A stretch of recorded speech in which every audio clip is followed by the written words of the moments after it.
What's going on, guys? Thanks for joining my channel, Robinhood. This is Bob. Today is Wednesday, August 19th. Today we're going to talk about week 4 of my $2,500 investment in Norwegian Cruise Lines.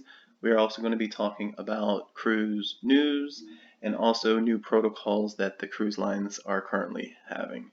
So today, Norwegian Cruise Line is up 3.16%. They're up 0.13% after hours. For the week, they are up 4.81%, and for the month currently, they are up 3.09%. So let's look at the numbers first. So the low bid is at $10.25. The ask price on the high end is at $10.80. The mark price is the average between the bid and the ask, which is $10.52. And the last sale is at $10.80.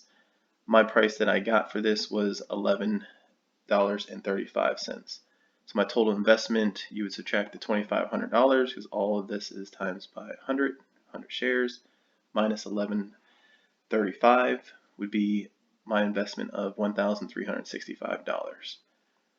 So my break-even price would be $13.65. So the current price right now in Norwegian Cruise Line is at $15.70. So if I took the $15.70, subtract it from my break-even price, would give me $2.05. So my profit currently in week 4 would be $205. So I would take the difference of the price times by 100 shares, and that would be $205. So let's go to the Norwegian Cruise Line news.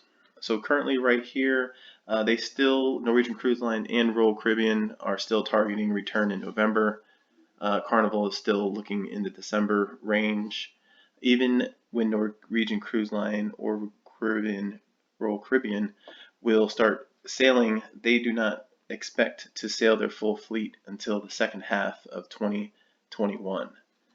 The liquid assets for Norwegian Cruise Line is in 16 months that they have money invested. Last video, they were only about 12 months out. They did acquire some more money, so they are at 16 months of liquid assets.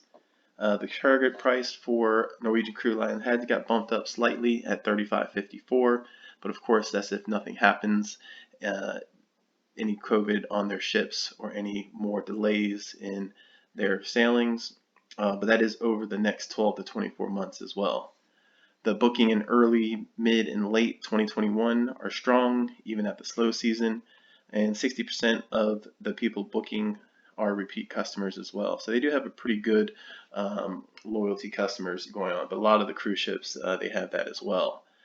They do have digital check-in now, so you don't have to wait in long lines to try to check in, but you do have to do some type of screening process.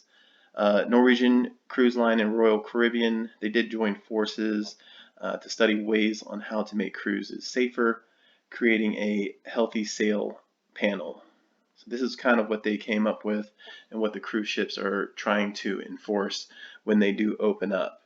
So obviously, number one, they have social distancing. That's at least 6 feet apart from people that you are not affiliated with, and people that are working on the ship as well. They are limiting occupancy to 50 to 70% capacity of the ship. They are having mandatory use of masks, but only where social distancing cannot be maintained. So like when you're waiting in line, you're in a common area, but if you're eating, they are going to have the tables set up far enough when you are eating. They do have a revised dining, so it's either going to be no buffets or modified buffets. So what I hear is that you can either pick on what you want to eat and they'll send it to your table, or there will be people there that you will pick and they will load your plate up basically for you and then deliver it to your table. That'll be the same thing with drinks. They are going to have apps on digital phones that you will be able to order the food, possibly drinks as well, if that is available. Also, they have quarantine areas for suspected cases. So if you're on the ship and you do start to have a fever or not feel well, there are sectors of the ship that will be designated for people who think they have COVID or have tested positive or fevers. They did enhance sanitation procedures. They do have air filtration systems and a UVC light technology that kills 99.97 of all microbes. They are enforcing a e-muster drill. All that is a video that you can probably download on your phone that tells you exactly where you need to do, what you need to be, just giving you a summary of everything that they expect.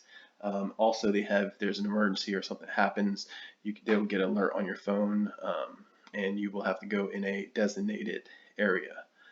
The other things here, the health screening before boarding, so they are going to do temperature checks. They're going to have a questionnaire, and they actually have set up with the CDC a rapid COVID-19 testing. So they said once you take the test, it is just a swab in the mouth, that the results will be only about 10 minutes, which is pretty crazy that we can't get our testing here that quick. So if you do fail the test, or if you have a fever, you will not be allowed to board. But if you do have an issue, they will test you a second time to see if that was a false positive.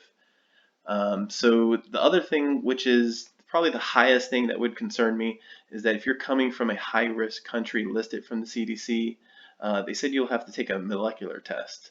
That's basically a full-blown COVID test that you would have to set up with your primary care, and then they would have to send you to a place to get tested. That is 72 hours prior to boarding that you would have to take this. But a lot of times, high-risk countries right now is, the US. So that is one of the concerns that I would have if you would be on a cruise, because right now we are probably the highest risk to anyone else for the most part.